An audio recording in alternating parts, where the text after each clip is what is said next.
আমি শুধু ওই পুলিশ সদস্যের শাস্তি চাই না, আমি এই স্বরাষ্ট্রমন্ত্রীর পদত্যাগ চাই।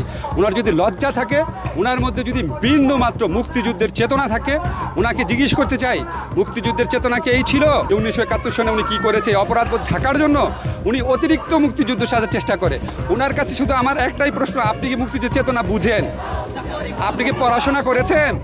সরকারি চাকরিতে কোটা সংস্কারের দাবিতে ঢাকায় চলমান ছাত্র আন্দোলনের উপর নজর রাখা হচ্ছে বলে জানিয়েছেন মার্কিন পররাষ্ট্র দপ্তর।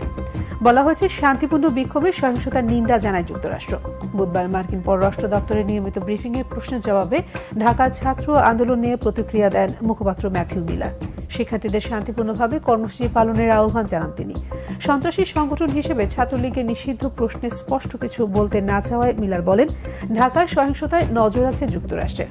নাগরিকের শান্তিপূর্ণ বিক্ষোভের অধিকার সম্মান জানাতে সরকার প্রতি আহ্বান জানিয়েছেন তিনি। We continue to monitor the violence that broke out.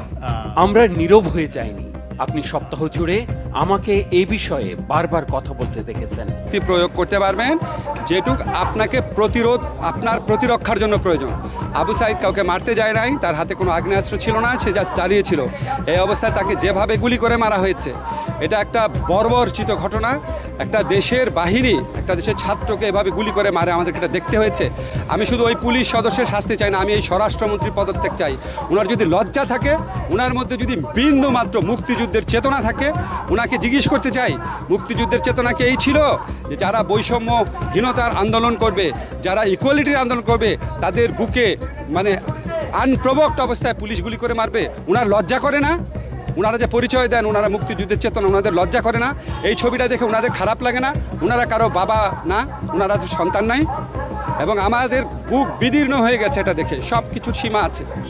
আপনি আজকে সরকারের মন্ত্রীরা, সরকারের নেতারা যেইভাবে ছাত্রলীগকে লেলিয়ে দিচ্ছে, আপনারা ছাত্রলীগের দোষ দেন। ওরা তো তাও বয়সে তরুণ, তাদেরকে এরকম খুনি বাহিনী কারা বানিয়েছে? যেই ছাত্রলীগের হাত ধরে বাংলাদেশ স্বাধীন হয়েছে, সেই ছাত্রলীগকে খুনি বাহিনী কারা বানিয়েছে?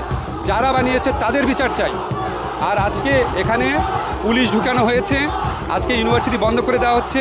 তো পুলিশ খুব ভালো রোল রাখছে। দেখলাম আমাদের দুইটা ছেলেকে কোটা আন্দোলন বিরোধী, কোটা সংস্কার আন্দোলনে দুইটা ছেলেকে ধরে নিয়ে গেছে আমাদের বিশ্ববিদ্যালয়ে।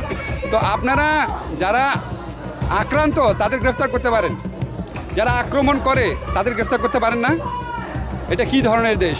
এই দেশে আমি একটা আইনের শিক্ষক, এইরকম একটা দৃশ্যের পর কেন ওই ছেলেকে গ্রেফতার করা হচ্ছে না? যারা ওই পুলিশকে কেন গ্রেফতার করা হচ্ছে না?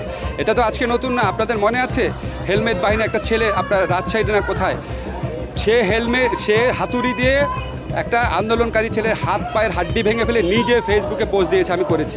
তাকে পর্যন্ত গ্রেফতার করা হয়নি, তার পর্যন্ত বিচার করা হয়নি। আবার আমাদেরকে আইন আদালতের কথা বলেন। বিশ্ববিদ্যালয় প্রশাসন কি ব্যর্থ? বিশ্ববিদ্যালয় প্রশাসন তো অবশ্যই ব্যর্থ। বাট আপনি যদি ইমিডিয়েট কজ দেখেন, বিশ্ববিদ্যালয় প্রশাসনকে এই জায়গায় নিয়ে আসছে কে? আজকে আমরা তো এরশাদ আমলেও দেখেছি বিশ্ববিদ্যালয় প্রশাসন কিছুটা হলেও কাজ করতে পারত। বিশ্ববিদ্যালয় প্রশাসনকে এই দাসসুলভ একটা এন্টিটিতে নিয়ে আসছে কে? আসল শক্তি কারা? তাদের তো নাম আমরা উচ্চারণ করতে পারি না। তারা আসল দায়ী।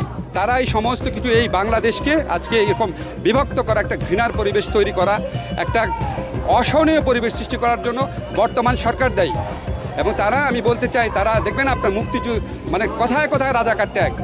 মুক্তিযুদ্ধের দ্বিতীয় সর্বাধিনায়ক একে খন্দকার, উনি নাকি রাজাকার। বইয়ের মধ্যে কী লিখছে? জাস্টিস হাবিবুর রহমান, উনি নাকি রাজাকার। ডক্টর কামাল হোসেন, উনি রাজাকার। ABM মুসা, উনি রাজাকার। আর যারা যুদ্ধ করে নাই, পাকিস্তানি বাহিনী ভাতা খেয়েছে, তারপরে কি গর্তে লুকিয়েছিল, তারা এখন বড় বড় মুক্তিযোদ্ধা হয়ে গেছে। জাফর ইকবাল স্যার এটা কি লিখলেন? জাফর ইকবাল স্যার সম্পর্কে আমি ব্যক্তিগতভাবে কোনো কথা বলতে চাই না। আমার ধারণা ওনার প্রচণ্ড বুদ্ধিশুদ্ধির অভাব আছে। ওনার কোনো রকম বুদ্ধিশুদ্ধির অভাব, মানে ওনার মধ্যে প্রচণ্ড অপরাধবোধ কাজ করে যে 1971 সনে উনি কী করেছে। এই অপরাধবোধ থাকার জন্য উনি অতিরিক্ত মুক্তিযুদ্ধ সাজার চেষ্টা করে।